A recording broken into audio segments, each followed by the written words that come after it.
જય ભીમ જય સંવિધાન નમો બધાય મિત્રો, હું છું જિગ્નેશ રાઠોડની મિત્રો ખાસ વાત કરવાની છે જે ઓલા સુરતનો જે કથાકાર જે સંદ્રેશ ગોવિંદરો એના વિશે મિત્રો વાત કરવાની છે। આ વિડીયો પૂરેપૂરો સાંભળજો અને વધુમાં વધુ આ વિડીયો શેર કરજો મિત્રો। જે બે વિડીયો ઓલરેડી આપણે સંદ્રેશ ગોવિંદના મૂકી દીધા છે અને જે અગાઉ જે પહેલો વિડીયોમાં જે એને જે બફાટ કરી હતી કે જે સંવિધાનમાં જે બેઠેલા આપણું શું સારું કરવાના જેને સંવિધાન જેટલાય બાંધ્યું છે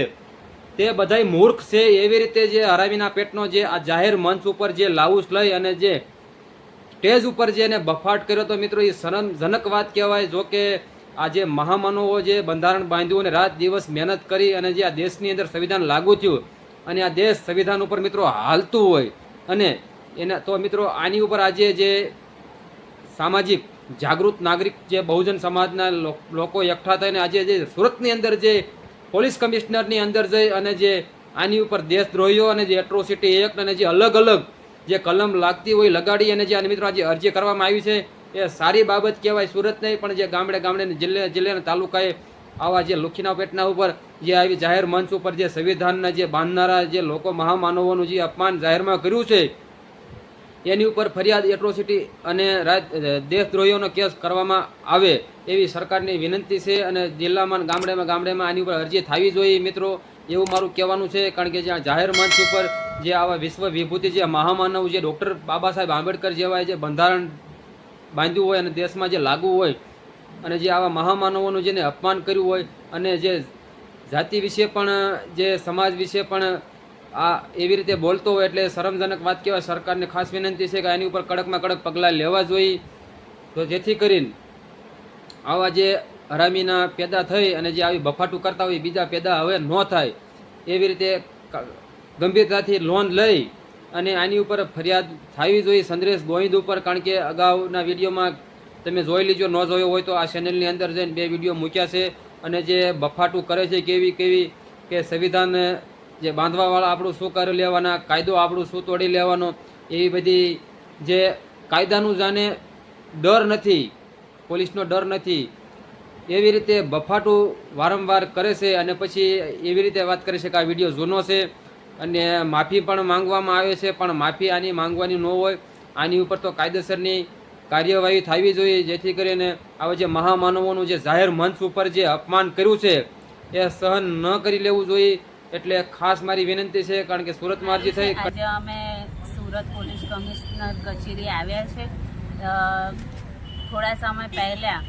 એક ચંદ્ર ગોવિંદ પ્રભુજીનો કંઈ વિડીયો વાયરલ થયો હતો જે ઇસ્કોનના એમાં કથાકાર છે, એમણે બંધારણના ઘડવૈયા ડૉક્ટર બાબા સાહેબ આંબેડકરનું ભરી સભામાં અપમાન કર્યું હતું અને એવું કહ્યું હતું કે બંધારણને બનાવવાવાળો મૂર્ખ છે અને સાથે સાથે એવું પણ કહ્યું હતું કે જે પિતાઓ એની દીકરીઓને નોકરી પર મોકલે છે એ લોકો પોતે એની દીકરીને વ્યભિચારમાં ધકેલી રહ્યા છે। તો આજે અમે એમના વિરુદ્ધ અરજી આપવા આવ્યા છે કે એમના ઉપર દેશદ્રોહનો કાયદેસર કાર્યવાહી થાય અને એટ્રોસિટીનો કેસ પણ એમના ઉપર થાય। કારણ કે બધે ગામડે અને તાલુકામાં જિલ્લામાં અને રાજ્ય લેવલમાં પણ આની ઉપર ફરિયાદ કરવી જોઈએ એવું મારું કહેવાનું છે। કારણ કે જાહેર મંચ ઉપર જે આવી બફાટું કરે છે અને દીકરી દીકરા વિશે પણ આને વાત કરી હતી કે દીકરી દીકરો જે એની રીતે લગ્ન કરી લે તો આપણે કાંઈ ન કરી શકવી, એટલે એવી રીતે પણ આને જે બફાટું મિત્રો બધી વારંવાર કરેલી હતી અને માફી પણ માંગવાનો જે પણ વિડીયો આવ્યો હતો। એટલે આ જે સંદ્રેશ ગોવિંદ ઉપર જે વધુમાં વધુ પગલાં લેવા જોઈએ સરકારને ખાસ મારી વિનંતી છે। અને તો આ વિડીયોના માધ્યમથી આ વિડીયો વધુમાં વધુ શેર કરજો અને આ વિડીયોમાં તમારું શું કહેવું એ કમેન્ટ બોક્સની અંદર જરૂર જણાવજો જેથી કરીને જે આવા સંદ્રેશ ગોવિંદે જે લુખીનાએ પેટનાએ જે આવા મહામાનનું અપમાન કરે છે